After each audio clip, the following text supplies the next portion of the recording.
up, y'all? It's your girl, Baltimore Bella. It don't get no better. And we live from Ground 3 Studio. I'm locked in with my brother, Mike on the mic. Yo, what it do, family? It's your favorite host, Mike on the mic from the Vibe Perspective Podcast. Tapped in with my guys at Ground 3 Radio. DJ OK, man, we back at it again for another Vibe Style Wednesday and another series of interviews, man. Shout out to each and every one of my listeners tonight. Everybody that's tuning in, everybody that's tapped in, everybody that's watching the videos. And I want you to take the time to like, comment, subscribe, and share this video, man. We work super hard on these videos. All the team works super hard on these videos.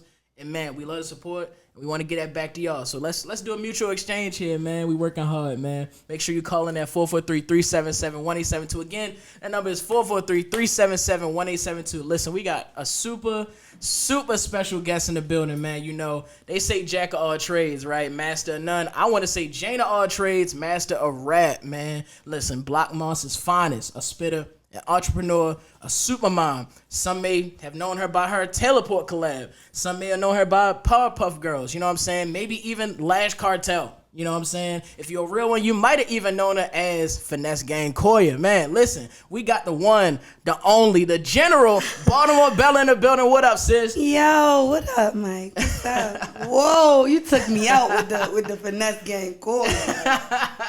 How you find that? Don't even tell me. They ain't got no. They ain't got What no, up, man. y'all? It's your girl, Baltimore Bella. It don't get no better. And yeah, I'm happy. I'm honored to be here, man. Like, Man, it's the real honor's nasty all outside. mine. It's a lot of love in here, though. Crazy outside, man. Yeah. We glad to have you in the studio, and this, you know, it's a time in the making. You know what I'm saying? You know, I gotta ask my listeners for one time. Make sure if you like her work, you want to find out some of the stuff she got going on. Make sure you go over to @official Baltimore Bella on Instagram. That is @OFFICIALBALTIMOREBELLA on IG. As we go through the interview, so you can match the woman to the work herself. Man, listen, we made this happen. We here. Yeah, we here. I want to get Let's right get into it, man. I'm So, ready. you know, I want to start from the beginning like I always do. You know, the people I respect the most and I like your work, you know, a lot. You know, I like your work ethic. I like the stuff you do. You know, so I want to go from the beginning and take the audience through that journey. So, like, East Baltimore, right? Okay. You know, like really young, I think it was like Durham, like North Avenue, Caroline Street, like Lafayette, Lanville, you know, like super early, right? And then, you know, grew up down the hill, right? You know what I'm saying? Like Lakewood, Jefferson, you know what I'm saying? Like real East Sider. I think your grandmother said like you got a West Side soda. Yeah. You know what I'm saying? So tell me about like that early upcoming and like being in these places and seeing all these hoods and, you know, experiencing it. All right, so a lot of people don't know about like my Durham Street like roots. That's like my roots. That's where it all started for real. That was my mom's stomping grounds. Her and my dad. Yeah. You know, they both East Baltimore to the core, and we lived on Durham Street when my grandmother Shirley, God rest her soul, rest in peace, when she was my great grandmother when she was alive. Y'all, we lived in my grandmother and my grandfather. My grandfather's still here to this day. They had a 1-bedroom house on Durham Street. It was like probably about, I'd say about maybe 10 or 12, give or take, houses on each side. Yeah. And it was like a church on the other side. But it was just those couple houses on Durham Street. They gone now. There's nothing left. Yeah. It done turned into a whole field. But it was 1 bedroom. It was me, my grandmother, my grandfather. Well, my grandmother, my grandfather, my mother, my mother's mother, my grandmother, my grandfather, my grandmother's husband. Yeah. My brother, my Uncle Tony, his wife, they kids, which is LB, Lord Tony. It was so many people in this one house. Yeah. And like, that's how I came up. I came up sleeping on the floor, on the couch, wherever I fell asleep at, with all my cousins around. You know, I was the baby girl. I'm the only girl. And it was just like, it was awesome. I ain't even gonna lie. You know when you're a kid and you don't notice the struggle and all of that stuff that you're going through? Yeah. Like, my roots really created, like, I'm getting tongue-tied. Like Baltimore Bella. It just really, my roots are so important to me because that's where the most, like, I was so young, but I learned so much in just that little bit of time. I went to Hartford Heights. Then moving. I did too, by the way. I went to Hartford Heights. And then we moved up the hill first. I was living up the hill. I lived up the hill and down the hill. And we lived 1031 North Milton Avenue, my grandma's house. And you used to run the alleys with your cousins, right? I used to run through the alleys, ducking dirty needles with my cousins. And so then we kind of started bouncing back and forth, up the hill, down the hill. We moved on Kennedy Avenue, like Kennedy and Cecil, 2053. Yeah.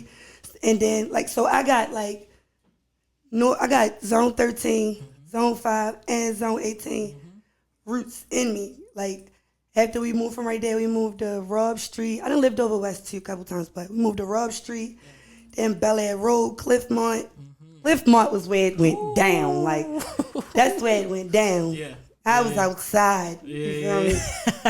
It was just, it was, coming up it had its pros and its cons. For sure. Like, my mother was a serial hustler. I lost my biological dad when I was 9. 9 years old, yeah, when I was 9. But I've always had my stepfather in my life. He's been in my life since I was like 5. Yeah, you is on it. Come on, man. Yeah. So he's been around since I was 5. And my mother was like just a go hard serial hustler. Since I was 5, she started working at Baltimore. Yep. She was the head advocate for at-risk youth at Baltimore, running the GED program. That's how everybody knew Miss Funderburg. They know my mother, she had a whole little street team. So I just come from a whole background of strong women, yeah, and substantial men. But my grandmother's was my great-grandmother was a housewife. That was what she was. She never really left the house. My grandmother, wild card. That's my girl, my best friend to this day. Wild card. But you feel me? She still played close to the house. Right, yeah. My mother was the breadwinner. My mother was the one who, really, when my grandmother passed on, my mother was in charge of everything, the whole family.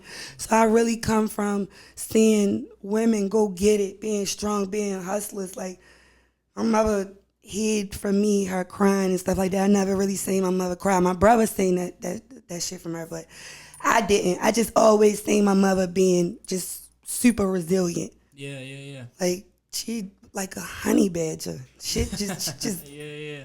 Yeah, so that's how Baltimore Bella was formed. Like, my roots, those areas, those neighborhoods, those relationships I built, the people that I met, it's foundational for you. Yeah, literally. For sure. I'm so proud of it. Oh, 100%. Like, that story matters, right? Like, I always try to tell people, when I sit across from somebody who's did, a great body of work, right?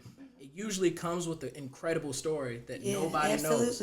They see the fruit. They don't see the time it took to grow the tree. Nah. Like, there was a lot of hurt, a lot of pain, a lot of struggle to get to there, right? For sure. And, you talked about your mom, you talked about your grandmother, your great-grandmother. I think somewhere you had said that, you learned a lot of the ethical and moral lessons from your mom, even though you physically you saw your grandmother more often, but the ethical and the moral things, that was what raised you from your mother, to see all of her, hard-working ethic, super go-getter spirit. Yep. And that informed a lot of the things that you did and how you came up and how your mentality came up as a young kid. Yep. And you also talked about your siblings. You got 12 brothers. You're the only girl. You have a younger brother. But, for a while, you were seen as the baby. Yeah. And I know that can come with some things, right? Especially just being with brothers, right? And I think probably people have the misconception that you just super tough, you super, because you just grew up around all brothers. It definitely, I would think it would give you a lot of street smarts and a lot of seeing these substantial men do what they do and then learning the lessons from them. I think you always say you don't have to make the same mistakes that people who are in front of you because you saw don't. it. I literally, that was something that my mother drilled in our head, learn from the next person's mistakes. It's just it's the same way as saying, if you touch the stove once, it's hot. You shouldn't have to touch it again. Yeah, but it's just preventative maintenance. Yeah. Be smart with your decision making. Yeah. Watch and be aware of what's happening around you and how things affect your friends and your family when they do it. Because 9 times out of 10, unless you just some super duper fucking hero, you might not have any different, turnout. Yeah. So it's just preventative maintenance for real. Like, that's one thing that I really, really, really came up on, and I'm enforcing that to my daughter. No, for sure. And we'll definitely get to your daughter as well, because, I have so many great things to say about, Fly Girl Ram, but we'll get there. And you mentioned Hartford Heights. I think you also went to, like, Fort Worthington, too. Yeah. Right? I went to Fort Worthington, Hartford Heights, and Cecil. And Cecil, right? And I was about to say, like, you kind of moved around schools a lot. Like, I think I know you went to ACE, and then, and I think that was in 9th grade. Like, you were super timid, like going into ACE, but then, like, you kind of found your voice. You found yourself as, like, you matriculated. I do want to ask, you didn't hit somebody in the head with a shovel, did you? Yeah, so that's when I found my. I actually was getting bullied. Yeah. Yeah, I was getting bullied, and it was just fucked up. I ain't understand it, and I was a bitch. I wasn't a bitch at heart. I just didn't want to fight for no reason. I was Pacifist. I was that girl that wasn't popular, or I wasn't a nobody. And I was cool as shit, and me and this girl had the same group of friends. We took the same bus home, and she just was geeking. Like, that bitch was just weird. And it's so funny because she ended up like reaching out to me like probably like within the last year or two, and on Instagram, and I kind of like, that was I don't give a fuck, that was my moment. We grown, and I was like, not you in my DM, like, I don't really remember the whole context, but she was just like, girl, we is grown. Like, I ain't think about all that. Like, and I just wasn't on that. No, because, bitch, why was you ever bullying me? Now I'm the biggest bully. Yeah. So now I gave it back to you tenfold now what you gave to me. Yeah. No, for sure. But that was funny. I didn't want to do that. And that's not actually the same situation. I was getting bullied, and that's what turned me up. Right. Shovel situation happened because in gardening class. That's where you find shovels, for sure. In gardening class, I'm cool. I'm chilling, hoeing. I'm hoeing. Right. Like, stoop down like this. You know how you squat all the way down? Yeah. Like on your tippy toes. Yo, I fly forward. I'm talking about fly. This bitch kicked me in my back, put her whole foot in my back, and I just fly forward. And it's like, when I flew forward, I landed on my hands like this, like not all the way down. Yeah. And the shovel was literally right under my hands. And it's like, I wasn't even down long. I grabbed that bitch, and in like a one motion spin move, I just spent and wow, crack that shit. Damn. That shit got me. I had to ask. Put out. Yeah. And then after that, I went to Friendship. Was it Friendship after that? I went to Casa. Yeah, because North Bend, right? Yeah, because my mother sent me to fucking Mountain Manor. Yeah, the first time was your mom's choice. The second time was your PO's choice, right? Yes, my mother sent me to Mountain Manor, and we was going. I actually came home from there, and I think I went to Friendship. I think you fought in the cafeteria there too, by the way. Yeah. I think I might have went to Friendship before Casa. And wasn't there long. Cafeteria be lit. Yeah, it wasn't even my bitch spit on me. Like, why would you do that? Ran from me. So that hate and that anger just brewed until lunchtime. And I seen her and worked her ass out. And I didn't see school police standing in the corner. So he grabs me, and I'm mad as shit, and I'm just like, man, fuck it. So what you ready to call my mother? Right. He like, you're going to jail. Jail? What am I going to jail? Right. Hell no. Yeah, I went to jail. And I ended up I think I was in Wax's for like 30 days because my mother, petty ass, did not come get me. And I came home on a box, went back to Friendship. I think I ended up getting. Wasn't that long. Yeah. Wasn't that long. It's definitely a storied history with you in schools. And although the conflicts that I had in school, I was always an extremely smart great kid. student. Yeah. That was my next one. Always. Do it. So, like I said, you got a storied history with schools, but you were, like you said, like a really good student. Like, you know, despite whatever happens in the cafeteria, whatever, you know, with bullies, it's like you still had a mind that showed through all of that. Like, you was always like, you know, locked in and got the work done and was smart. And like, in addition to having street smarts, right? I think that came from like your brothers and these substantial men and your mom and you know, everybody that, you know, cultivated you coming up, but you also like actually just smart in general. Yeah. And I think that's important for people to know to like, you know, you didn't just become, you know, savvy at, you know, business or become, you know, smart in terms of music overnight. It was always there. Yeah. And it grew every day. You know? Right. And so I want to, you know, and I didn't mention Job Corps. I think you finished high school in Job Corps, but you specialize in carpentry. Yeah. I want to say. So everybody gets the full story of like, from 9th grade up until you graduate. That's sort of like the story, the story thing. There's some things in between that I definitely want to talk about because, you know, the reasons why you go to different places and the decisions that were made in between matter, right? Like the things that happened to you, the things you went through matter. So I do want to talk about, you know, the fact that, you know, 13, I think you got into the streets, right? Mm-hmm. Like, you know, you was already kind of outside. Like I said, you was like running the alleys with your cousins, you know, on Milton, you know, but I think 13 was like a really pivotal year. I think that same summer you were going to high school. I think that same summer you were going to ACE. You know, you sort of had a really big like issue you were dealing with, like in terms of neglect, like in terms of people not, you know, really looking after you, putting into you like you believed you really should be put into. Yeah. You know, and I want you to, you know, if you can touch on that, you know, how you were feeling at 13 and like the decisions you made because of that neglect. Okay. So yeah, as I mentioned before, like my dad, my biological dad was gone at 9. Mm-hmm. My mother was already actively working for MOED and had an extremely busy schedule. And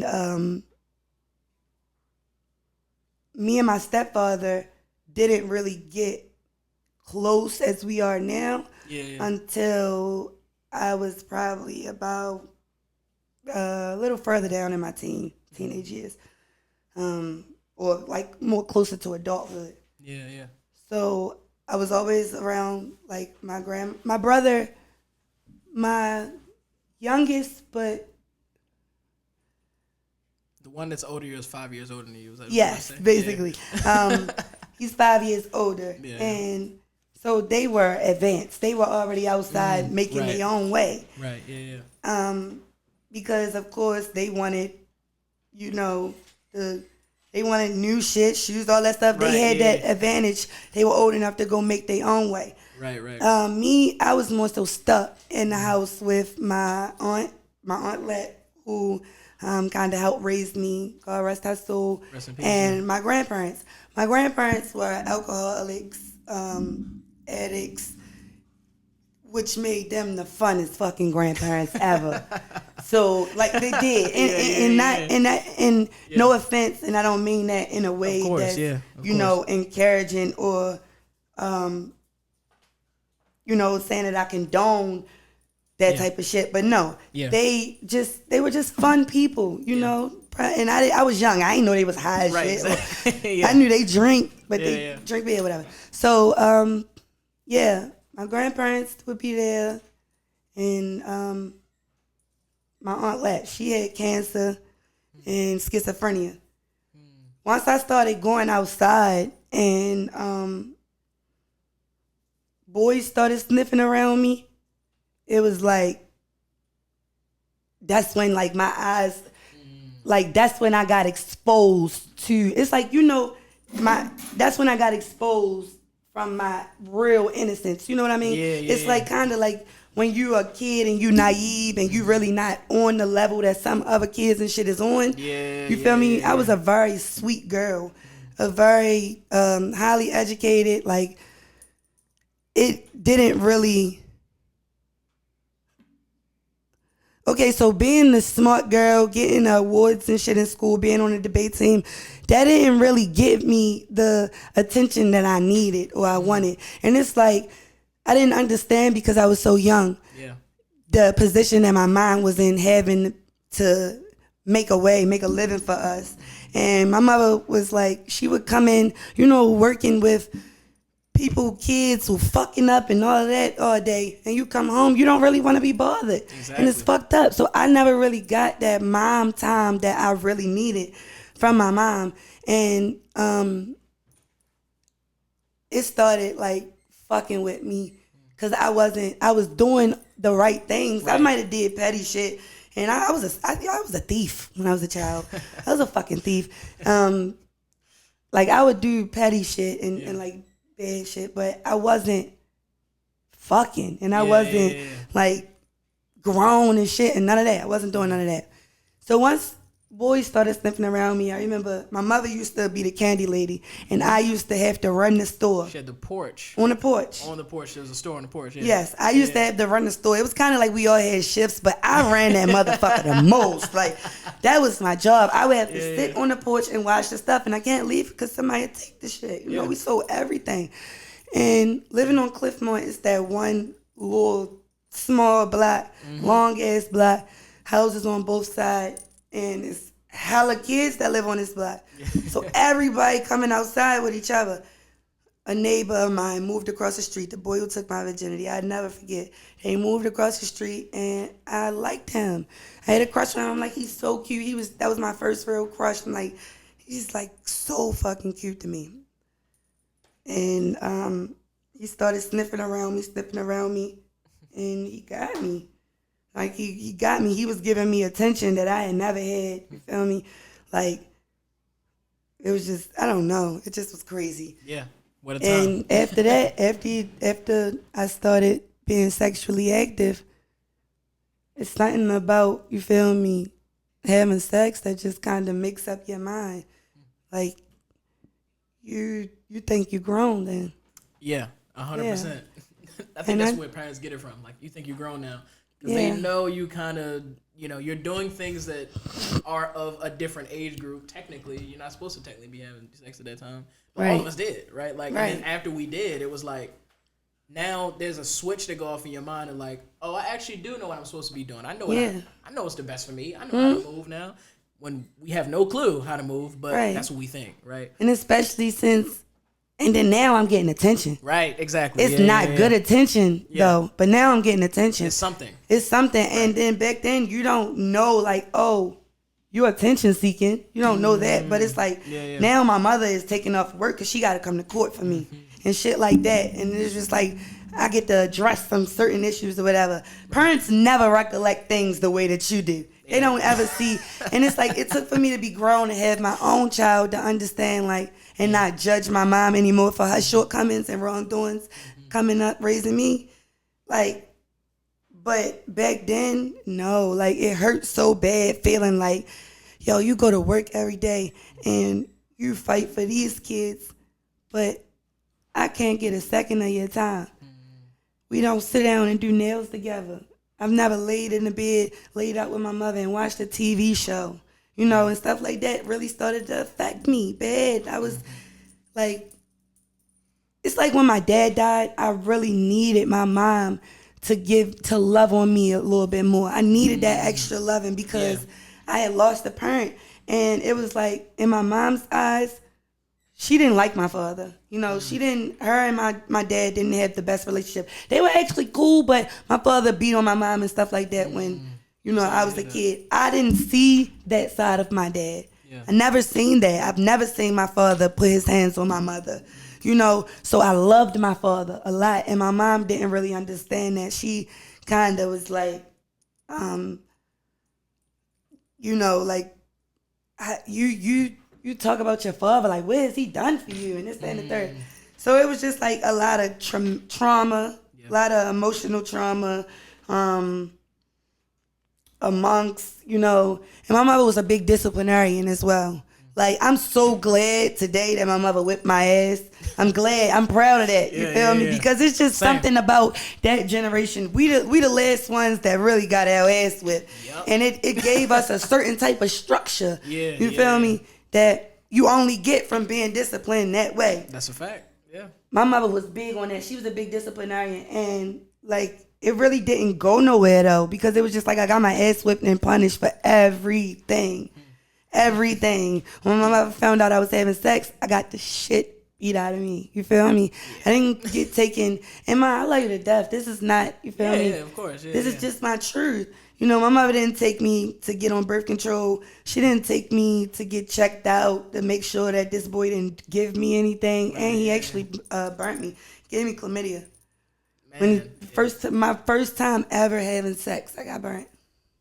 And being that young, you would not even know like the signs. I didn't even know. I didn't know anything. Like, you feel me? Like, I really can't even recollect my mother teaching me how to use a pad. You feel me? Or I don't even remember when it was my decision to comfortably transfer over the tampons and shit like that. So as a girl, not having my dad there. I had a stepfather, but we weren't really fucking with Joe early. Like, we wasn't. Bros, we weren't really fucking with. I didn't see my stepfather and my mother fight. You feel me? Like, my stepfather went to jail for putting his hands on my mother. So it was just a lot of mixed shit going on. It was a lot of mixed shit going on. And somewhere along the line, I said, you know what?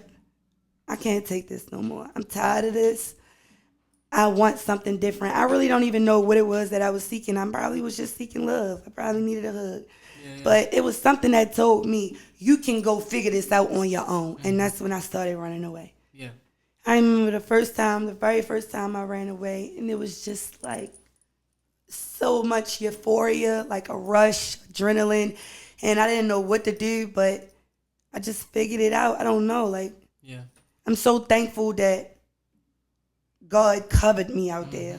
I'm so thankful that somebody didn't, prey on me and take my life, because it was so many predators. But I'm so happy with everything that I went through, because it really did make me who I am. Yeah. I'm glad that I got to see firsthand what it's like out there and to be out there, because I'm going to do everything in my power to make sure that my daughter understands what it's like and knows that she don't have to be out there.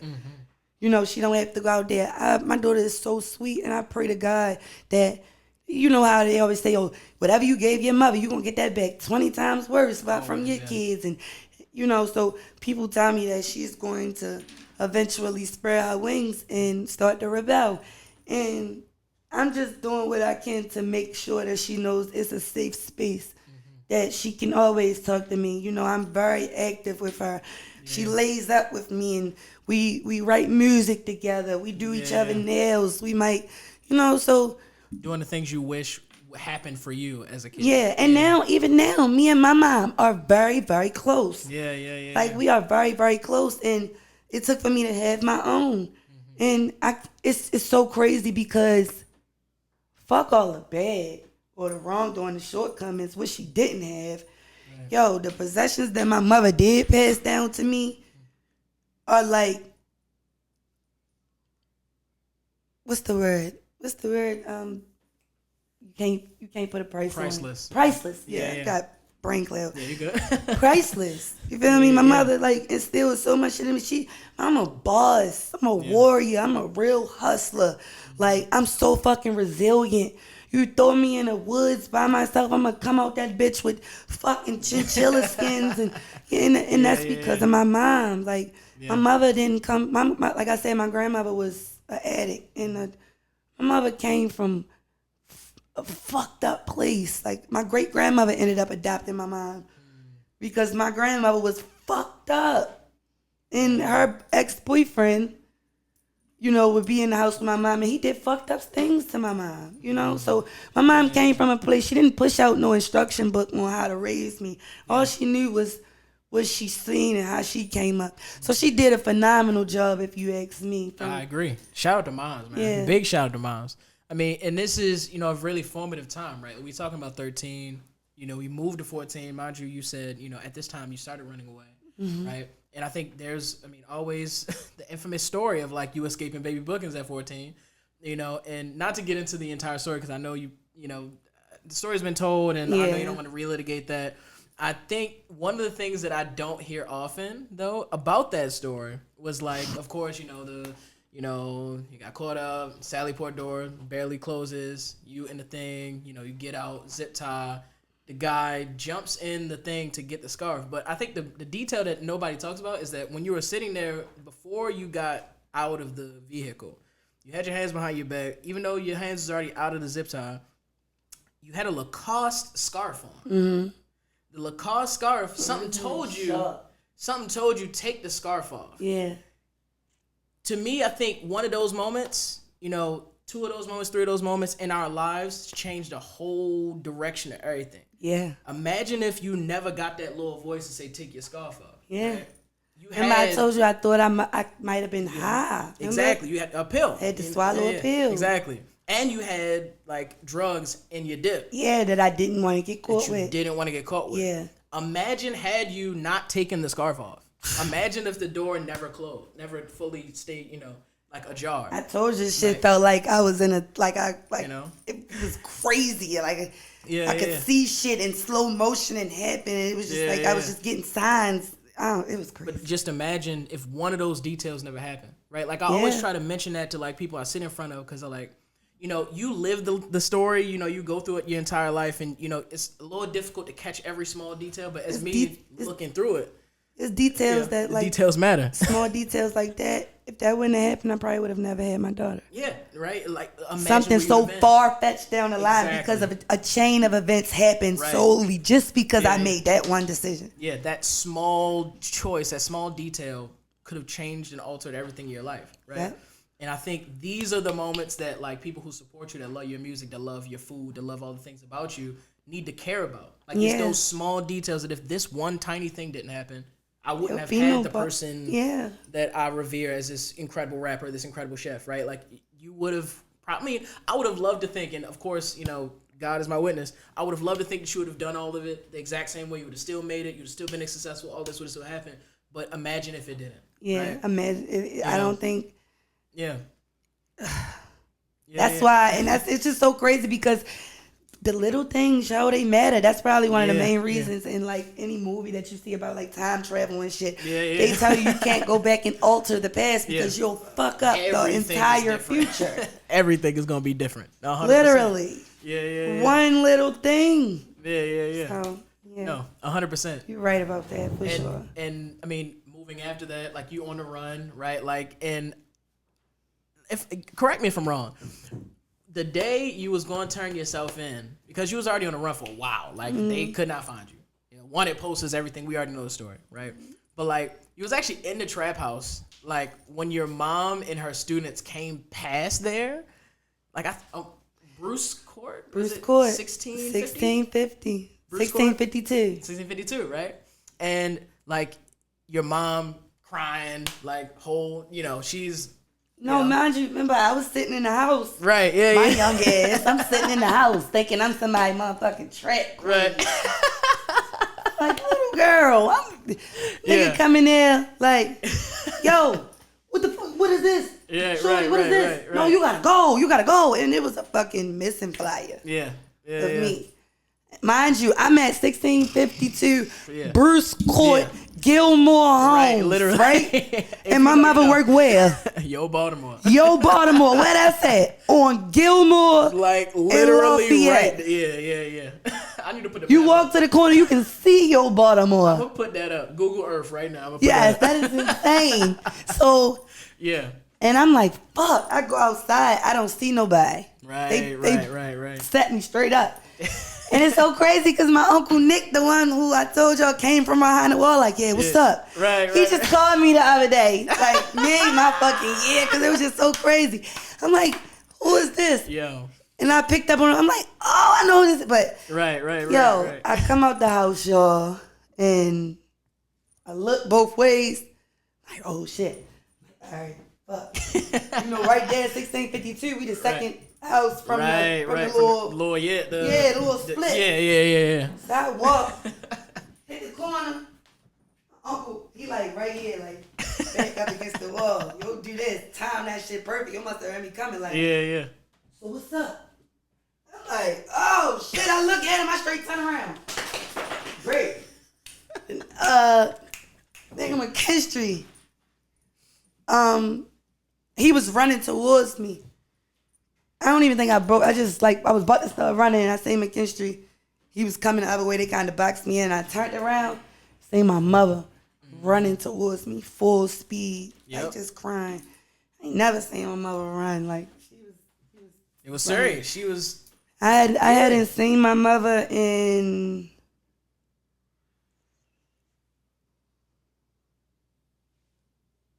Like 5 months? 4 or 5 months? Yeah, I was about to say, yeah. That was my 5 guess, months? yeah. Yeah, 4 months, 5 months. Yeah. Out on the run, thugging. Remember I said I cut all my hair off and I got off the 5 bus down the hill one day and bent the corner, and it's like the cop that I ran on, he had told them, remember I had got charged with assault on the officer and all that shit. You never hit him. Felony escape. I never touched him. Yeah. So they must have put your dumb ass on like beat patrol, like beat cop. You gotta walk the beat. Yeah. Cause I swear to God, remember I bent the corner from on Ashland and Milton. I bent the corner and yo was bending the corner too. He walked past me. Swear to God. Yeah. Took off running. I was so fucking scared. Yeah. Yeah, that was a crazy ass situation. Yeah. I ended up making out though. Like when I went to court, I ended up making out. My mother ended up driving me to the West Side District, the same district that killed Freddie Gray. Mm-hmm. And when I walked in there, y'all, the man said, the officer at the desk said, "You Sequoia? You? Oh my God!" Yo, they start calling people. All these motherfuckers start coming out from the back and shit to see me. They transported me down baby bookings like I was motherfucking El Chapo. Yeah, Griselda Blanco. For sure. Yeah, they made sure that motherfucking door was shut this time. You know what I mean? Yeah. No, for sure. Yeah, I mean, and that's an infamous story. I think I don't think I've ever heard anybody ever escape from baby bookings. I don't think I've ever. Never heard anybody do it either. Like escape and be on the run and then not be found and then turn their self in West Side District, same district that killed Freddie Gray. Yeah. Rest in peace, Freddie Gray. Like I think that story will forever live on, especially because you've taken the position of like, yo, I went through all of this. Yeah. Like, see my life. Like, yeah. This ain't no silver spoon, like easy coming, easy going type, life. Never like, was that. I came out of the mud in real time. And then I was able to now boss up, lock in, get my shit together, have a beautiful daughter. And then now I can tell you my story. Now I can influence younger kids who don't gotta do this. Yes. Exactly. I just love that moment, especially the fact that your story's gonna live on. So now you can impact more lives even beyond the words that you say. They know your story. They know like, damn, like I can't make mistakes that people that came before me make. I need to make better decisions. I need to do better for my life. So give you your flowers while you're sitting in front of me, of course, because Thank you, Mike. I appreciate it. Yeah, and I mean, we talk about your daughter, so I gotta bring it up now because Fly Girl Ren. The 2 songs, that I seen, I think it was like First Day Back to School and Summer Break. And like, bro, the talent is insane. I obviously know that she has a rapper mom, right? Because like the talent got to come from somewhere, right? Like it's incredible. Like you had her when you were 17. Oh no, you got pregnant at 17. You had her when you were 18. Mm-hmm. And I think she's going to now inspire the next generation of hip hop artists, and not just Baltimore, but this entire region. So, like, tell me about, just how proud you are of her in this moment, just coming from that moment. Oh, man. It's just so, like, it's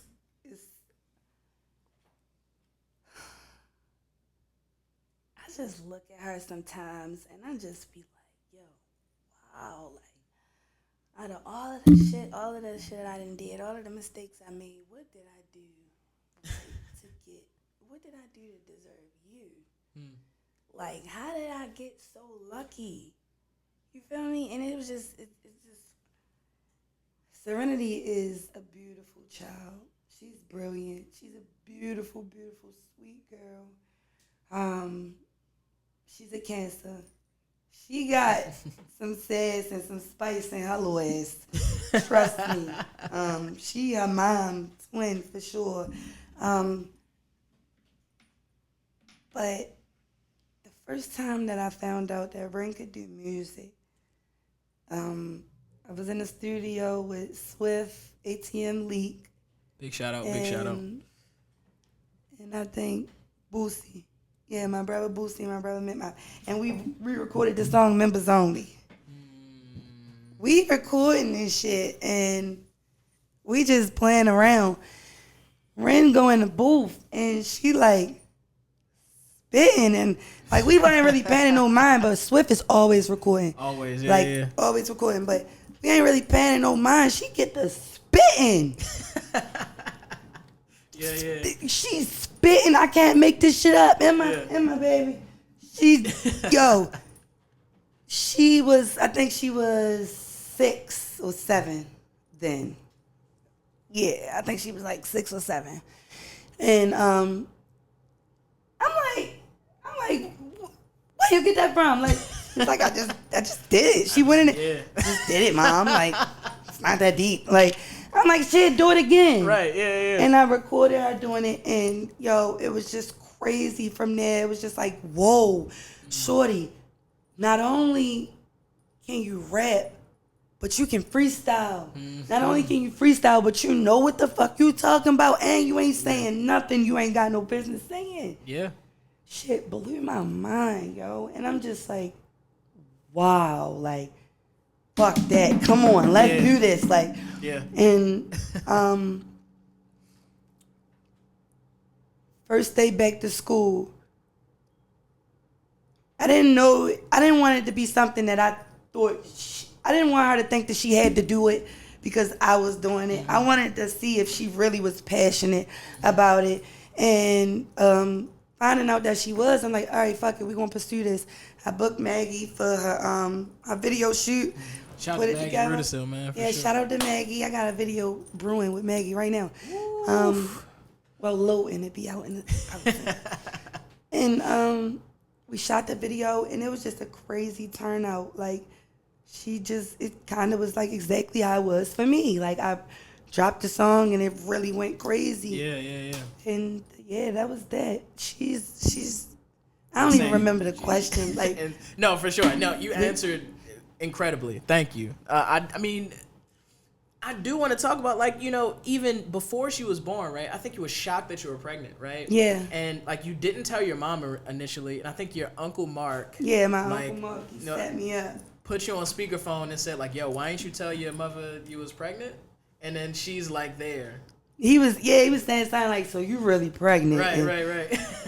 You ain't gonna tell your mother. And I'm like, no, don't tell her. Don't say nothing. And she in the background, mind you, we not speaking. Like, we was going through a lot. Yeah. Hence why, like, I ended up moving out Eastern Shore. Mm-hmm. Yep. But, yeah, my Uncle Mark set me up, and I ended up, she said some shit like, I want something like about my grandchild. I didn't even know she was, I'm like. You're on the phone right now. I didn't know you was here. Yeah, I was like, well, fuck it, it's out. Yeah. You know, there's a thing that I'm seeing generationally when not just you, but like your mom to you and to your daughter. Mm-hmm. Like all three of y'all are like extremely talented. Yeah. Like all of y'all are like we all artists. Y'all artists. Yeah, you know? My mom's actually a real painter. Exactly, right? And painter. It's passed down. Like it's something that's like in your genes, right? Like it's not something that you just figure out overnight. It's something that was given to you as like a long line, like a lineage, right? Come to find out, my father he liked rapping. He didn't ever pursue it, but yeah, he would rap all the time. Yeah, and it's in you, right? Since birth, right? And like, it's important though because I want to talk about the things that you have done, you know, all across your career, particularly like that's not even just music, right? Like I think a lot of people know you for being a chef, right? Yeah. Like I think a lot of people know you for like having a certain fashion sense, right? Like certain people have, or being a lash tech, right? Like you have so many hustles and so many ways to like be seen, and you got popular in all these different realms. I just want to like sort of tie a knot from like your mom to you and then to your daughter and like all the places in between, because like, even in, for example, fashion, just off the top of my head, right? Yeah. Like I think you worked at Dazzle for a while. Like also I want to say Last Stop. Yeah. Like there's these moments that I can tell in your journey to like, you're styling rappers as they come in and get clothes. Like you're like styling people, putting outfits together. And it's like, sure, this might not be your entire passion of fashion, but it's like you got good at it. And then like now people are recognizing you for how good, that was. Yeah. Right. And then, you keep going like, I want to say Uaminifu, right? Like that's loyalty in Swahili, right? Like that was like a clothing line that you had invested into a lot, and it was like, because it was close to you, like that concept of Uaminifu, like the Swahili word, Oh, and shout out to Dink too, because I think Dink DeBlanco had an interest in Swahili with the guy she was, dealing with at the time, and then that interest expanded to you, and then like you started seeing like all of the real beauty in the language of Swahili and like the culture that surrounds it, like all of this informs your fashion sense, right? Like all of this informs your decisions, I think that's important for people to know, Yeah. Uaminifu was that was my baby. I'm gonna do something else with that. Sure. Probably later on this year. If you know, you know. If you know, you know. Had the fur on the inside. Like, yeah. Man. Those was they don't know. They don't know. I'm gonna get them back out for y'all. But yeah. Uaminifu does mean loyalty in Swahili. We actually got these. Solid, my bad. I gotta say too solid. And yeah, shout out to Dink because she's the only other one that has this tattoo. Can the camera see this tattoo? Should be able to. You see where it say Uaminifu under the gorilla? I say use that one too. We're gonna get both camera angles. They got a gorilla and it say Uaminifu too solid. Yeah. So me and Dink got the matching tattoos, and like I was really into like learning. I've always been a revolutionary. I've always been really into black liberation and empowerment and all of that type shit. So learning Swahili was important for me. I still don't like have it down pat, but it's difficult. It's it's very difficult. Yeah. Swahili and Arabic, it's like I'm really trying to get those, but I'm praying for you. I'm gonna get it. But it was fun. It was fun. It was interesting. I learned a lot about fashion. It gave me, it taught me a lot about sales. You know, I'm always about profit. I'm always about income. Facts. Long as the outcome is income, always. Facts. So me bouncing around and doing multiple different things throughout my life was, I'm a hustler and I like to chase money, but I kind of get these feelings where it's like I want to be as educated as possible. I want to be as skilled as possible. I want to try. I told myself, like, I'm in my 20s. I just turned 28 yesterday. Yo, happy belated, by the way. Thank you. And I feel like I found what it is that I'm going to stick to, music and mentoring. But I was determined to keep changing it up as many fucking times as I had to until I found something that I felt like I could wake up every single day for the rest of my life and do for free. That's what I felt like it's about. Like, so, Uaminifu, it mean loyalty, too solid. That just was just another way for people to enter into Sequoia and see who I was. I think that I have a way I express myself by my action, I guess. Like what I'm currently doing. You'll know, like, okay, nothing is done for nothing. So if I'm doing something, it got something to do with my roots, something I'm interested in, or something that I'm, exploring or just, having fun with. Yeah. So yeah, well, I mean, Nifa was just one of those, and it is something that I'm glad I did, because these aren't just things where it's like, okay, I'm trying things out and I give up on them and just say fuck it and they're not useful to me anymore. No, these are investments. These are real businesses that, although I stepped away for a moment, that's a way for me to gain residual. I'm gonna make sure in any category I got my hand in something so I know how to adjust. I'm a tourist, and we are really big on it. We can adjust and adapt anywhere to anything. Baltimore people too, like facts. We can adjust and adapt to anything. So I've going to Job Corps and doing carpentry. I like to be hands on. I like to build shit. I like to build things. I like to saw shit and all. I want to be prepared. I want to be able to be skilled in these things. Yeah, facts. Because there's no limit to education. There's no limit to what the fuck you can know. Yeah. And I think that's where people get stagnant and fucked up, when they stop seeking education, when they stop being interested in learning new things. Me and my man been together for a year now. Our anniversary was May the 6th. Oh, congrats. Thank you. Yeah, that's dope. He has gotten me so interested in animals. I never knew that I had such a big interest in animals. That's dope. Now I'm sharp as shit on animals because, he's teaching me these things. I'm open-minded to learning new things at all times. That's fine. So Swahili, Uaminifu, the Ledge Cartel, everything that I do is not just for money. It's a way to empower myself, build myself up when I'm struggling, get me out of depression.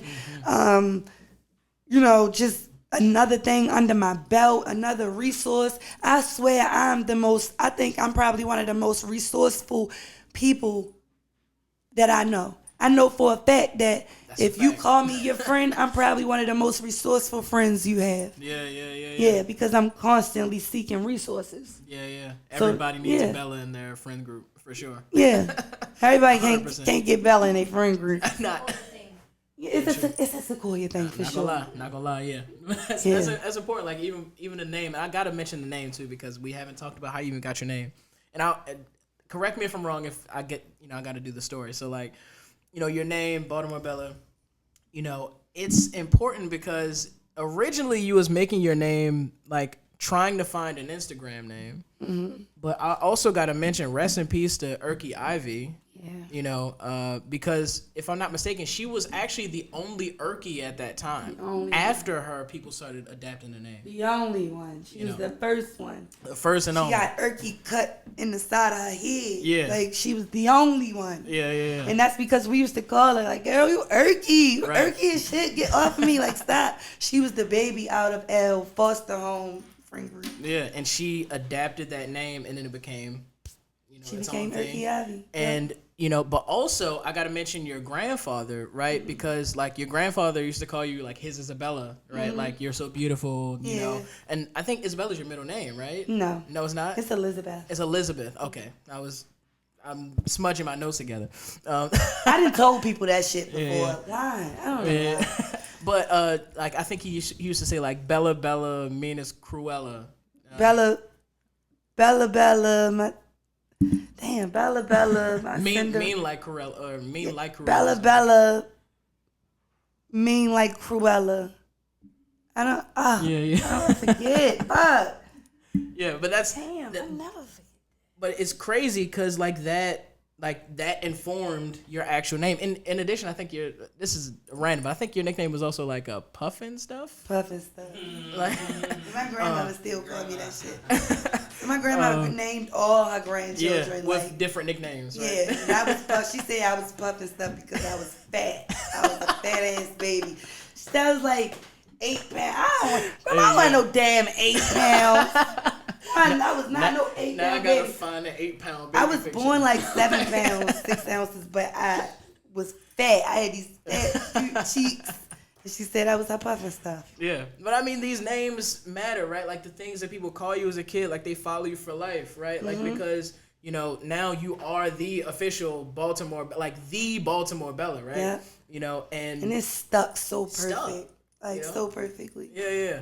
I needed to clear that up because we gotta mention where your name comes from because I would be remiss if I didn't talk about that story.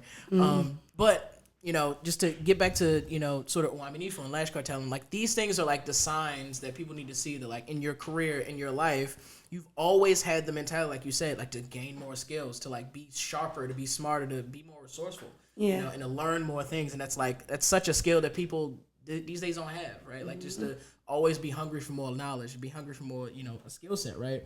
So, but I want to keep going because, you know, I gotta mention. Your mom having the store is also a testament to that for her, right? Like on her porch, you know, and even talking about your family, you know, talking about, you know, you talking about these things that you're interested in, you got to also talk about, you know, your family's love for cooking, right? You know, that's resourceful in and of itself, like being able to whip up a meal like a 410 Sunday dinner. Yeah, hell yeah. Right?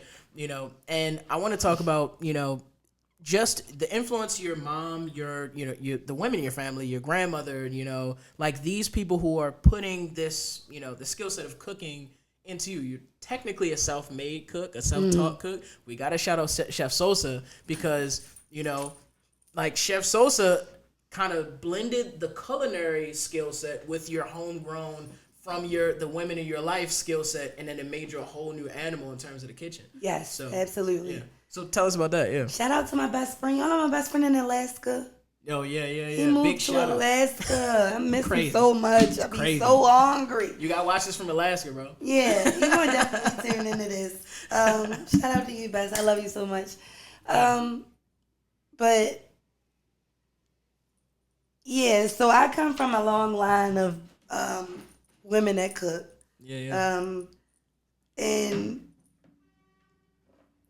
I started cooking and selling dinners and stuff, and I started banging. Like, I was banging, you feel me? Like, my mother, I would always watch my mom cook and stuff like that, so I knew how to cook. Yeah. And I started experimenting, and I started selling buzz bowls. That's 2016-ish? Yep, Right, 2015, 2016, Yeah. I started selling buzz bowls. That was in the pineapple. Shout out Natural Bangers, too. Yeah, That's my shout cousin, out by the way. Shout out to her. That's my actual blood cousin, by the way. I don't know if you knew that. Oh, no, I ain't know that. That's Yeah. dope. That's my guy. City small. Yeah, it is. So I started selling buzz bowls. It had a great effect. And so I knew, like I said, I'm a hustler. I could sell water to a well. Yeah. So Facts. seeing that and then linking up with Eric and, you feel me, seeing how he was banging with Nacho Bangs and all that shit, I'm like, damn, I can do this shit. Like, I could really do it. Eventually, I started doing dinners, like other dinners instead of the pineapples and stuff. When I met my best friend, I had already been like selling food and all of that shit, and he was an established chef. He was self-taught at the time. He actually just went to school like recently, within the last 2 years, and graduated, became a real chef. He came in, I met him, we started like working close together and like catering with each other, catering people's events and shit like that. And we was dope. We really made a great team. And he just gave me that he gave me that sprinkle. He gave me the Holy Trinity that I needed, you feel me, to turn my shit up. Because I already knew how to cook, but I just, you know, he showed me how to really put love into my food. And yeah, it started getting big. Next thing you know, we had Bella's. Yeah. We had the cardio. Big shout out to Bella's, man. Yeah. Oh my goodness. Brunch and barbecue. I think it was 2051 Pennsylvania Avenue. Yep. I think. Brunch and barbecue. Yeah. We sold everything from soul food to seafood, all kind of soul food classics, jail style hookups, just about anything. Breakfast, we'll make you a motherfucking peanut butter and jelly sandwich for $2. Like, yeah, real hustlers. Like we was doing that shit. Yeah. And shout out to Uncle Tippy. Shout out to Uncle Tippy. My dog. I go to Uncle Tippy probably at least. We probably go to Uncle Tippy at least once a week. And I love Uncle Tippy so much.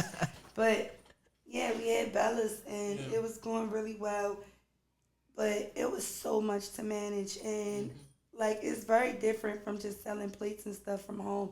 When you have a whole place to do it from, it was really bad. Like we never had like no rat problem like with the food or nothing, but you could smell the grills and all of that shit. They were literally finding any way to get in, and they couldn't get in nothing. We had everything locked up, but they would That smell food the grill and smells so shit. good. Yeah, like, and they would shoot. Yo, we put so much fucking money into pest control.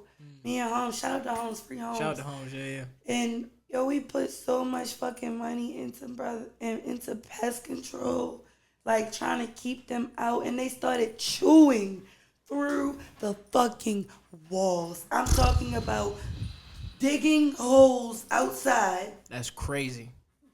like and chewing through the walls. Like we had to start sealing it with metal. Nothing was working. On top of that, it was like, well, it didn't really bother us as far as like the food and stuff, but like, cause they wasn't getting into shit. Everything was really locked up. Yeah. But that's not cool. You can't have no shit like that going on. So we had to put money into that. We was very successful with selling the food. Like we would always, the property was a beautiful property. I can't think of her name. The lady who owns it. Shout out to her. It's a beautiful property. It's perfect for a little venue, a little setup. So we was hosting people kids parties with moon bounces and shit. We had a car wash, bikini wash. We had block parties, all kind of shit. It was really dope. And I just feel like I wasn't ready to take on so much responsibility without it, like literally, it was getting to me real bad. Like I'm supposed to be an octopus. First of all, I'm a mom. Like, but not only that, I'm a businesswoman, and I'm an influencer. I'm people's mentors and shit like that. So I was being pulled in so many different directions. But this is my business, and this is the only thing that I have to have time for. Because when you cooking food, it requires all your time. Yeah, all your Shout time. out to Miss Angie from Angie Seafood. Miss Angie will tell you, she done Big told shout. me, like, Sequoia, you can't do, when you're dealing with food, it's just that. Yeah. Unless you are the investor, you own it, but you have some. No, I was the owner, the cooker. I bought the food, I cooked the food, prepped the food, took the food to the shop, sold the food, delivered the leftovers, cleaned up the shop, shut down the shop, went home, had to prep for the next day, get up, had to prep what I couldn't prep last night because it gotta be fresh, then go to the store, start the grills, open up shop, do breakfast, do all of this shit, and it was literally just me and my best friend. And before you knew it, I'm like, yo, I gotta step away from this because I didn't have time to mom. I didn't have time for myself. I couldn't do anything else, like as far as business or anything. That literally required all my time. And it was such a beautiful thing. And I tried so hard to keep it going. But I ended up having to step back because I started to hate it. Like it was stripping my love for cooking away. Yeah. And I had to step away because it was just like, this is something I love to do. But now this is becoming the thing that is the leader, the cause of all my stress. And it's like the money. We make $1,800 in a day. How much you think going in the market? $1,600. Smart guy.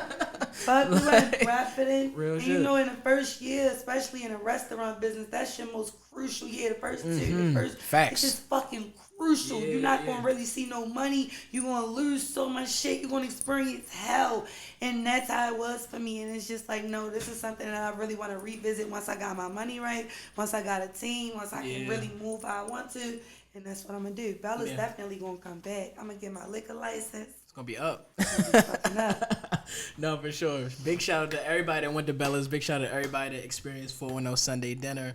Cause I actually I wanted to ask you about that. You had plans of doing another version of that in Myrtle Beach, like 843 Sunday dinner. Yeah. Like, did you still got plans of doing something like that? Because that would be crazy. That would be so dope. Stupid. Because their food down there is trash. I'm sorry. It's trash. Like, Baltimore people, and this is known. Like, on this side, we got some of the best food. Hell yeah. Literally. Hell yeah. DC food, fucking trash. I went to school with DC. Trash. Philly food, trash. It's a couple.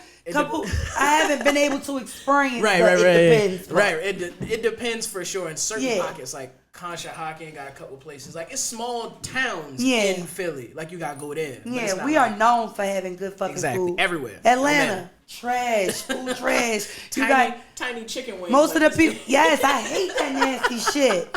I hate that food. What is it? Deli. I forget. American Deli? I hate that. Oh my God. And I swear the best food in Atlanta is from people that moved from Baltimore. Yep, real. Hey. Yeah. You heard it first. Real shit. Telling you. I think, I would love to do that. I would love to franchise that. That'd be crazy. I would love to franchise Sunday dinner because it's so dope. You think about it. People aren't getting home cooked meals anymore. They not. Everybody air frying shit, microwaving shit, or eating out. Yeah. It's not a lot of people or traditional women that still cook. It's just not. You feel me? So, like, I say it all the time, a little joke, like, you bitches need to feed your man. Hey, out here, your man outside even hustling all day. He on his third McChicken. What are you doing? Like, the fuck? So I tried so hard to, feed my family. Yeah. And I hate the fact that going through what I went through at the shop took away from how often I cook now. And I hate that, but it's just, that shit put me in a stressful ass place that I have to force myself to get up and cook sometimes. I love food. I ain't gonna never stop fucking loving food. I just I don't like to cook it. Right. That's the worst part. Food, it's $1 billion business. It's definitely worth it. I love people experiencing my food. I love to see them smile. I love to see them fuck a whole platter up. You feel me? Because I sold like big hungry man platters. Yeah. You got your money's worth for my shit. You feel me? I gave out big ass portions and everything came with rice. Whatever you got came on a bed of yellow rice plus your 2 sides and bread. Yeah. You feel me? Cornbread. My best friend make the best corn cake in the world. Argue with your fat grandmother. I don't care. Anybody who has ever had Chef Sosa's cornbread, you know. If you know, it's not a game. No, for sure. I like what you said about, like, you like the smiles on people's faces, and you like people's reactions to your food being so good. I actually think one of the main reasons you even started selling the food was because one of your friends who was like a really picky eater was like, yo, you could sell this. Mm-hmm. Like, and then after that took off. Everybody, loves your food, and I know so many people know you for being a chef. Like, I think it was Lex. Shout out to Crouchy Lex. I think it was Lex. I made some fucking neck bones and beans. See, and I was young. Like 18, 19, and early 20s, cooking like I'm old as shit. I make chicken and dumplings, neck bones and beans, and fucking big ass cornbread platters. And green, you feel me? So greens with the smoke. You feel me? Like that's what I did, and people started to love it. People love my food. And they stayed for like everything else, right? Like, and a big shout out to Edibles and Orgasms too, because that was an entire movement. I just want to give you credit. I gotta give you credit on camera because now we got all the cooking with Kias and like all these other whatever's like. You was early in the space before even people realized it was lucrative. Mm-hmm. Like you was taking advantage of like the OnlyFans like game because a lot of people didn't realize that people were on OnlyFans not doing like crazy shit. Like OnlyFans was actually created for fans. Only fans. Like it was meant for that. It wasn't never supposed to be. Exactly. I mean, it ended up turning that, but like you were using it in such a smart way because like people probably expected one thing, and that was a big misconception about like what they would get when they tuned into your show. It was like, yo, you was really cooking. Like, I'm literally teaching you how to cook. Teaching you how to make these like I'm just incredible sexy meals. and shit doing it. Yeah. And you was able to use, like, you know, your skills, your talents, like, in a whole new flipped way that, like, people didn't expect. And I think that was, like, revolutionary for the time. So I gotta give you credit for that, because, like, people wasn't thinking on that level at that time. You know, you was early in the game. You know, just gotta give you credit. I appreciate it. Thank you. You know what I mean? But that's I really did a lot of stuff. You did a lot of shit. You did a lot of shit for real. I mean, but that's important too, because like you said, you know, the commitment it takes to do one or two of these things takes you away from a lot of other stuff, especially the stuff that you love. So, like, I think at this moment you kind of fell into a fork in the road. No pun intended. But like, you kind of went into a fork in the road because now you're actually realizing that you're a good artist. Yeah. And now Absolutely. it's like, I have to make a decision now. Because both of these arenas, whether it's music or food, you know, it's going to take every single waking moment of your time to get great at it and to make a profit off of it, right? So, you know, burnout is real. You know, and I'm glad that your sanity was was priority for you. Yeah. Because you were like you said, your mom was like, yo, if you don't wake up every day wanting to do this for free for the rest of your life, then don't do that, right? Yeah, don't do it. You know, and you made that decision to, like, keep your sanity and go for the thing that I love. Like, you always gonna love food, like you said, but like, you knew that you have this incredible voice in music, and you decided to go in that direction.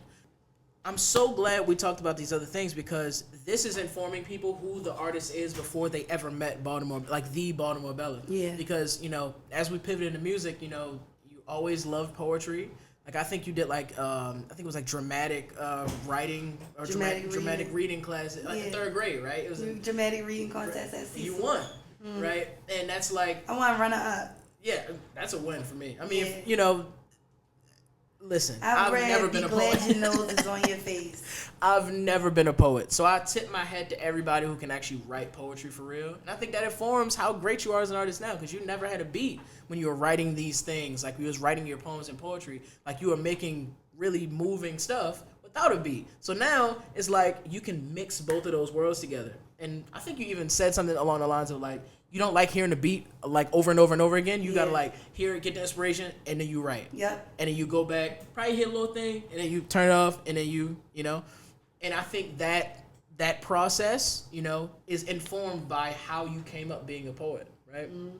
You know, and I want to talk about that, you know what I'm saying? I want to talk about your music, and I know, if you can correct me if I'm wrong, but you really started rapping after, like, a big breakup, like after a heartbreak, you know, and that and it was over a Lil Papa beat.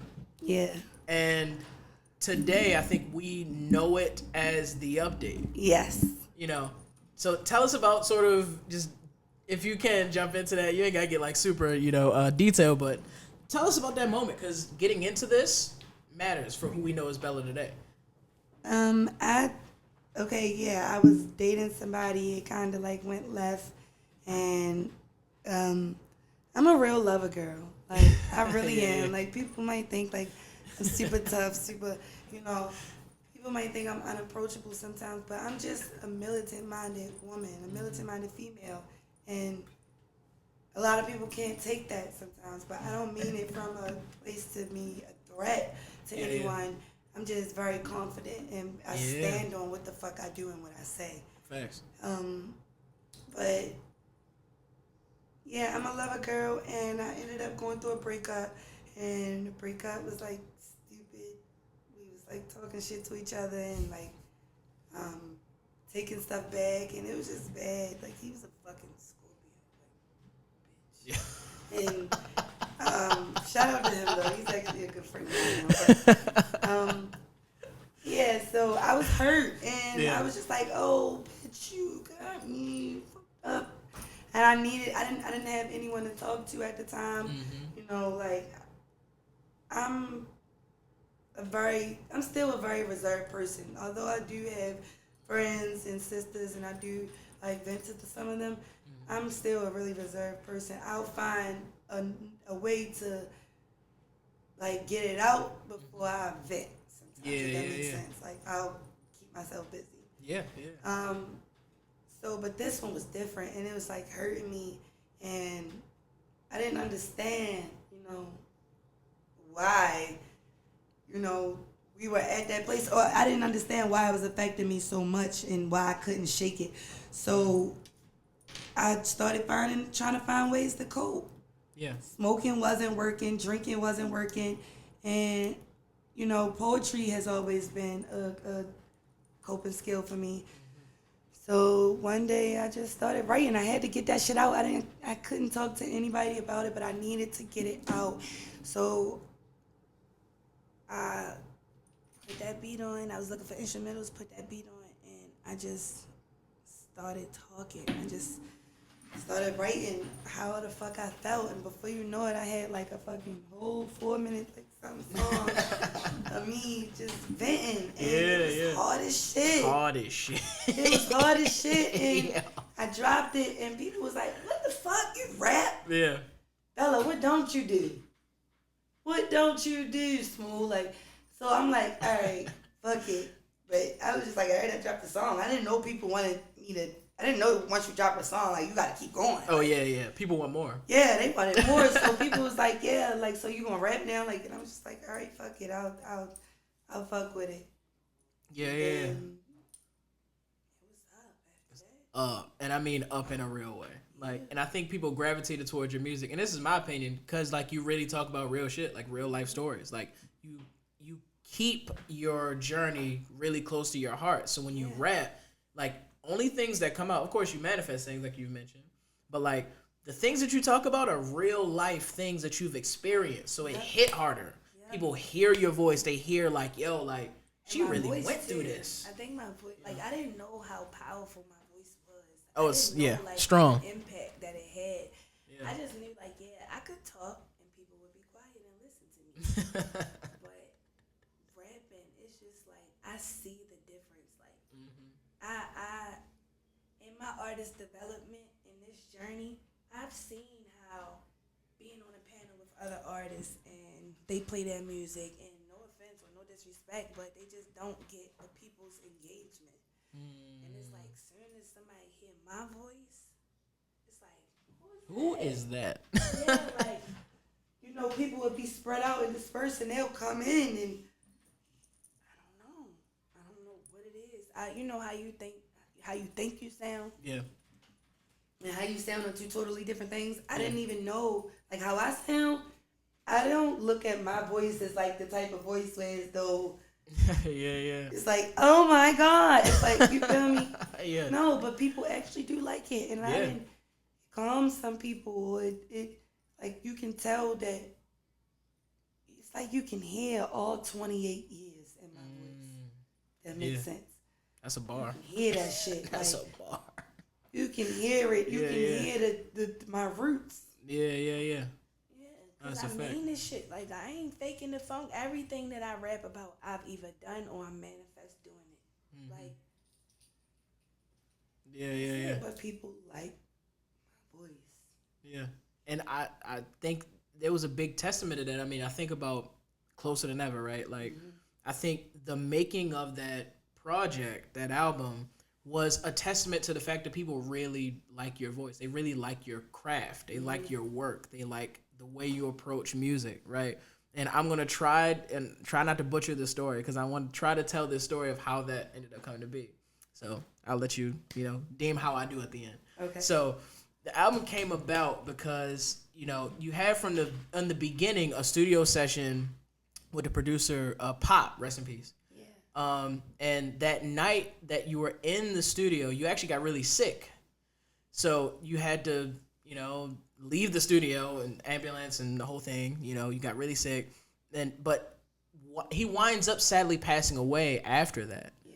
And you never got to record with him again. But luckily, before he passed, he had put your name in the ear of a woman, Zanon, who reached out after his funeral, no less, and I think she went to the service, and she told you about how interested she was in meeting with you because of the great words that he had passed on to her, and so you agreed to meet up with her. She comes from Jersey, comes down from Jersey. Y'all meet at the Iron Rooster, and I think it's her husband and Uncle Jay.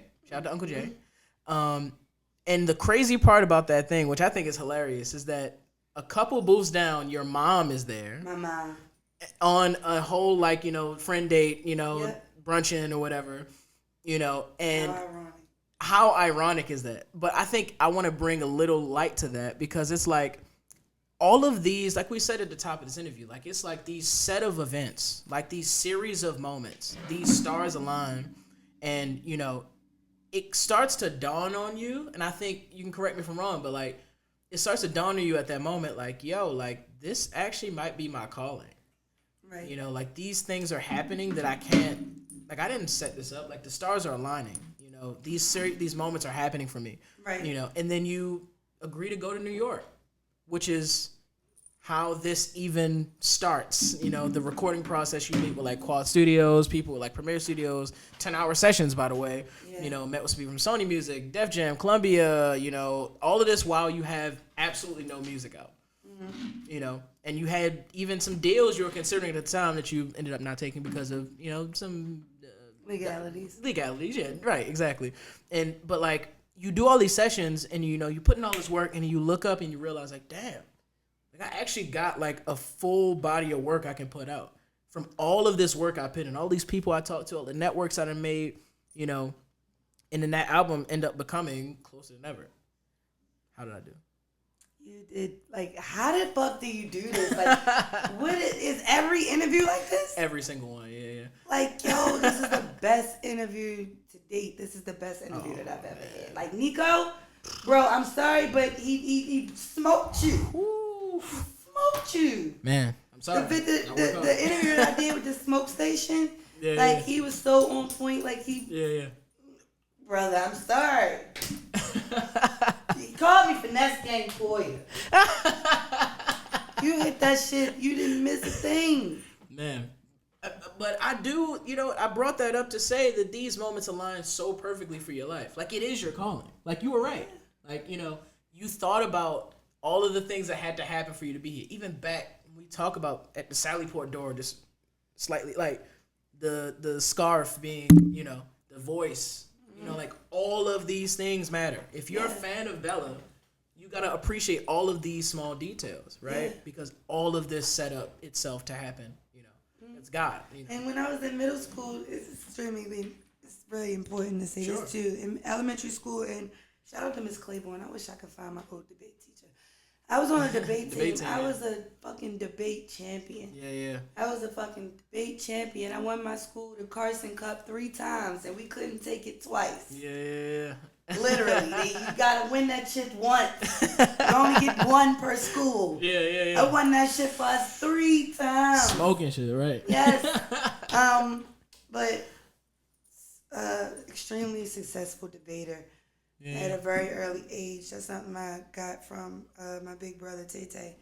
And because he was on the Urban Debate League, and then I joined it.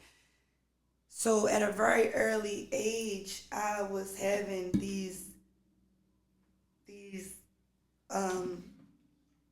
extremely high profile, mind-boggling, traumatic conversations.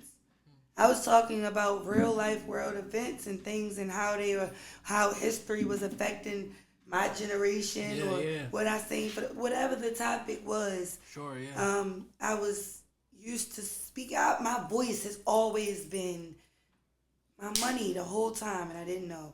Or even if I knew, it was just like me running to do all these other things, somewhere along the line, even in lashing, I have found clues and hints to push me towards using my voice.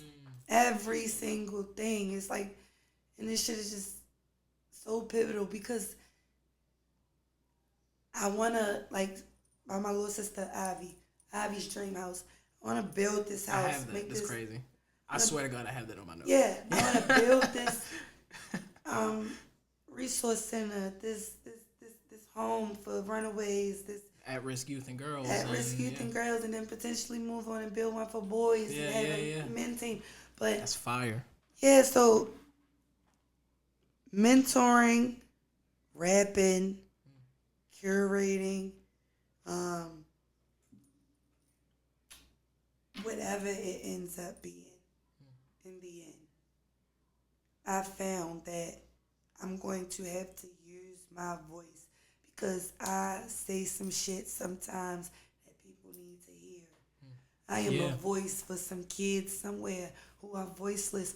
I speak my story, and somewhere in the world, that's some little girl's story.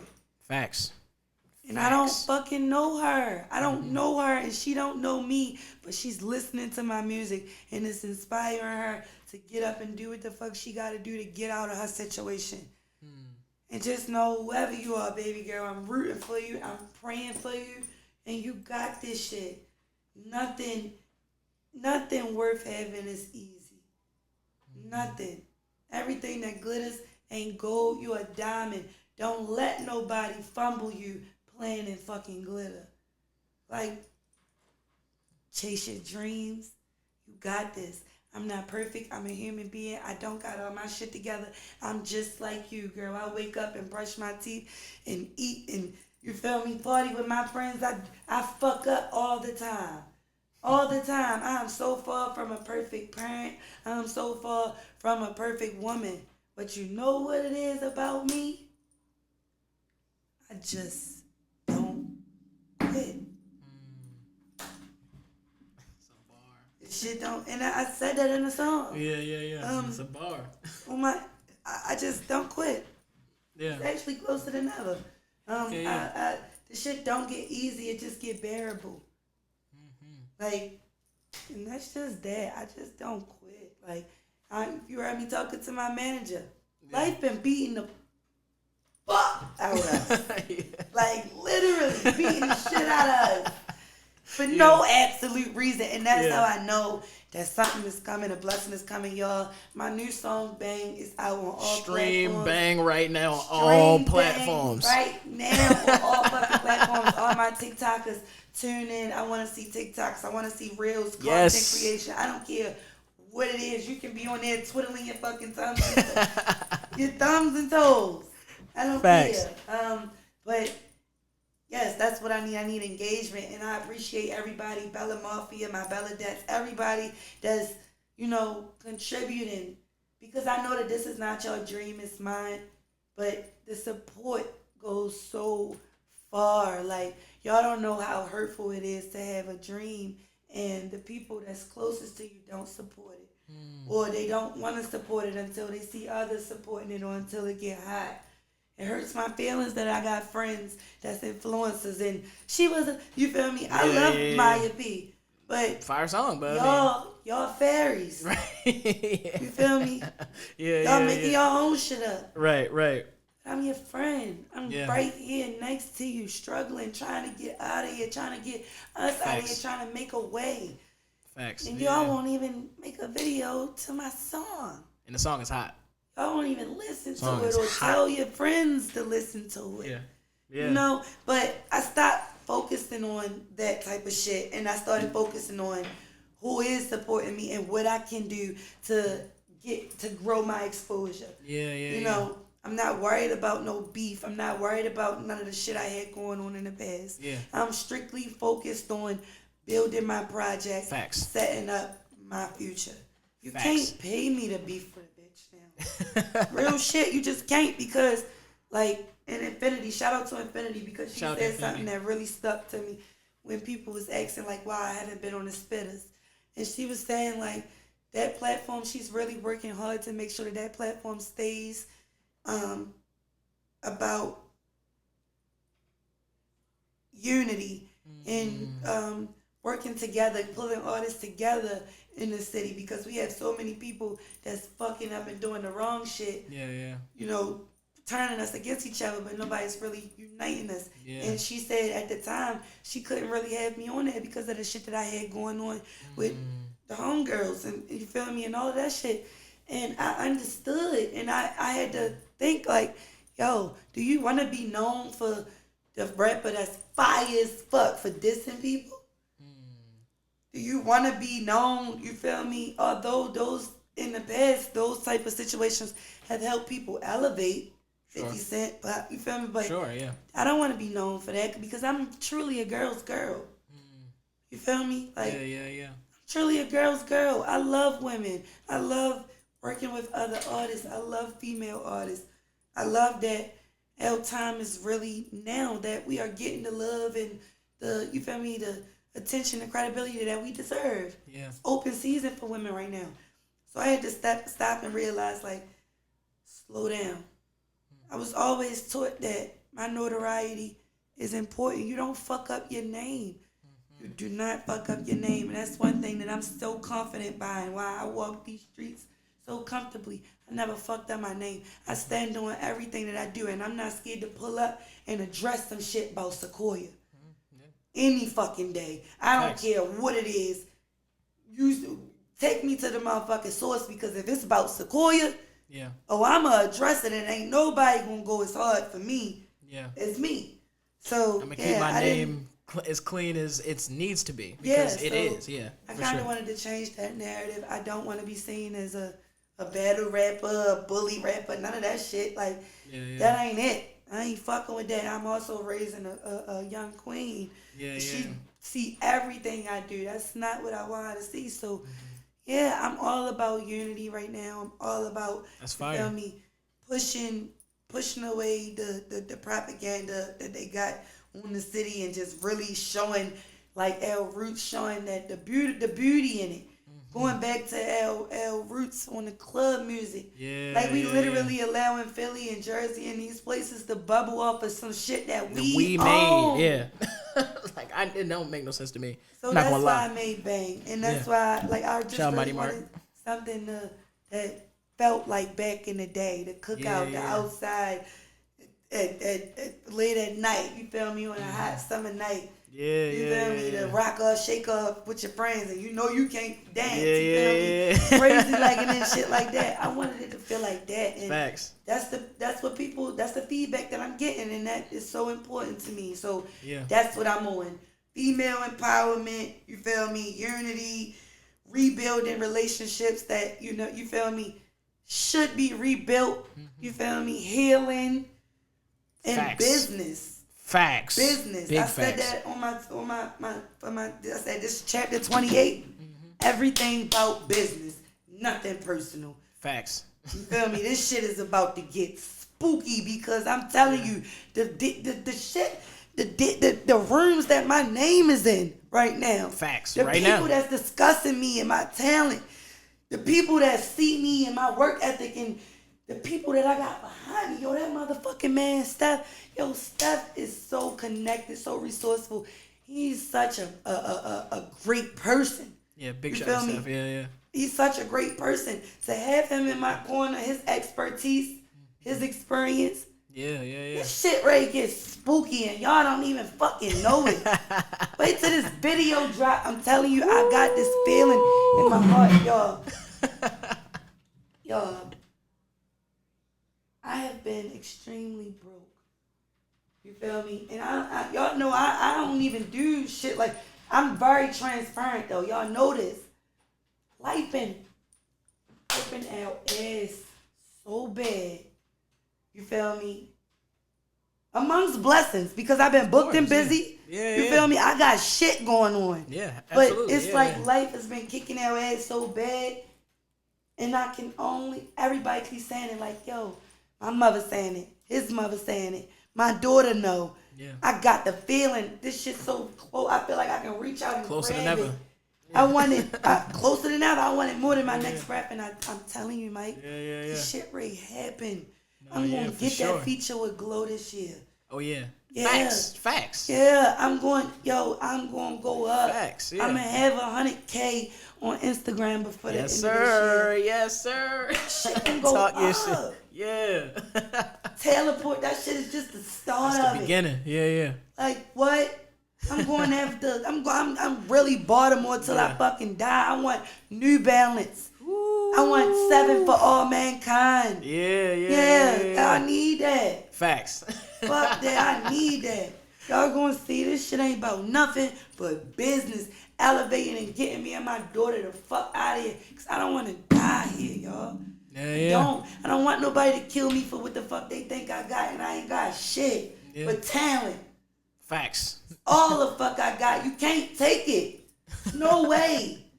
Like how they can't extract the melanin. They have not figured out how to get this shit out of our skin. Facts, yeah. They don't know how to do it. It's Yeah. impossible. You can't take something that God gave me Facts. away from me. But somebody will try to come and kill me for that shit, yo. They'll try to come and take me away from my daughter for what they think I got. Yeah. Well, because they can't help that they love me so much. Mm-hmm. They love the idea of me so much that it turns into envy and hate. Yeah, that's a fact. Right, yo. That's a fact. Yo, I'm gonna win this shit. You will. Absolutely. And I mean, and I wish winning for everybody. Like I don't hate on nobody, yo. I don't hate on nobody. I don't start shit with nobody. I attack when I'm provoked. And y'all just be thinking that shit be sweet and I'm a fucking monster every time. But that's because of this shit. Yo, I've been through hell, bro. I could cry right now. Been through so much shit in my life. I just want peace. I just want peace. I want to bubble. I want to get my mom out of this fucking city. My mom is tired. I'm tired of saying I'm working. Facts. Yeah. You feel me? Like, my grandmother, they give my grandmother $17 in food stamps. How does that make sense? Like what? Yeah. So it's just like I got shit to do, yo. Yeah, facts. I got so much shit to do. My daughter want a fucking lamb truck. I promised I'm gonna get on one. Yeah, I'm thinking like lamb choppy, but for 16. Yep. I got shit to do. Yo, I got work to do. I can't worry about what I don't got. And what y'all doing. Can't worry about that shit. It's not happening. No, facts, man. And that's everything you just said. Like, every one of your fans knows. They know you about to win. They know you they know you closer than ever, like we talked about. They know that, like, you worked hard to get here. You didn't just wake up and seen this tomorrow. Like, you worked every single day, went through what you went through, experienced the traumas, had the God-given moments in your life, and now it affected so many people that love everything you've done. And now, you know, we at a stage now where the sky's the limit, you know, and I do super appreciate, like, you know, you spending time here, you talking to me, you know what I'm saying? You've been super gracious with your time, you know, and it's kind of late in the night, but you've been so gracious with your time to allow me to tell your story and then for you to, you know, expound on your story, because I think this moment and a lot of the things that we talked about, those details are what people need to hear to really appreciate who you are as an artist. And man, you heard it first, man.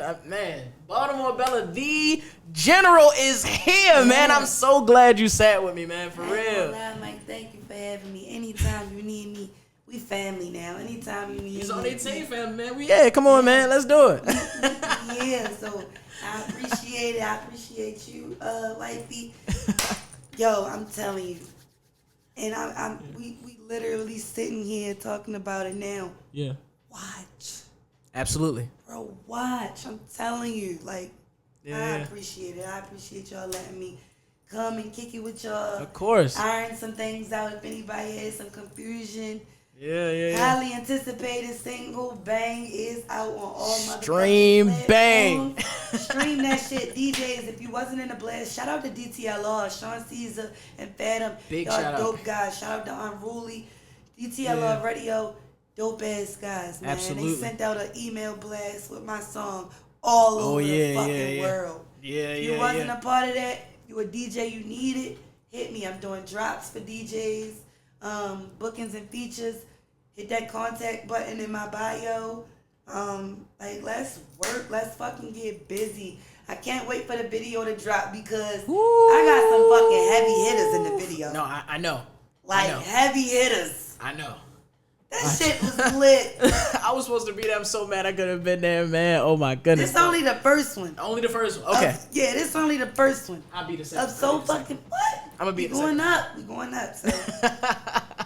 Wow, man, I appreciate you, man, for coming and sitting with us. And, you know, us at Vibe Studios, we can't wait to see bigger performances, bigger releases, more shows, like more media, more content you put out, more things you're involved in. We can't wait, and we are supporting you every single step of the way. And I got to leave you with a short, sacred Baltimore proverb before you leave, and that is, keep doing what you're doing.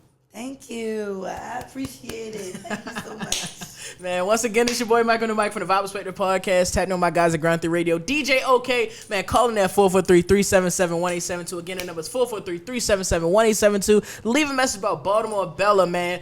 Bang, stream bang on all platforms right now. Stop playing, man. You better call in for one of your favorite songs of hers, one of her favorite performances of hers, one of the favorite looks, or one of her favorite plates that you've seen her make and curate. You want to collab? Man. If you got something you want to see me in, you want me to wear your product, I do cereal brand ambassadoring. This is what the fuck I do. We over here networking, we making motherfucking major moves. So yeah, tap in. Let's get tap in, man. Stop playing, man. We locked in. Keep it locked from Vibe Studios and Ground 3. Man, let's keep the vibe alive, man. Peace. We out of here. What's up, y'all? It's your girl, Baltimore Bella. It don't get no better. And we live from Ground 3 Studio. I'm locked in with my brother, Mike on the mic.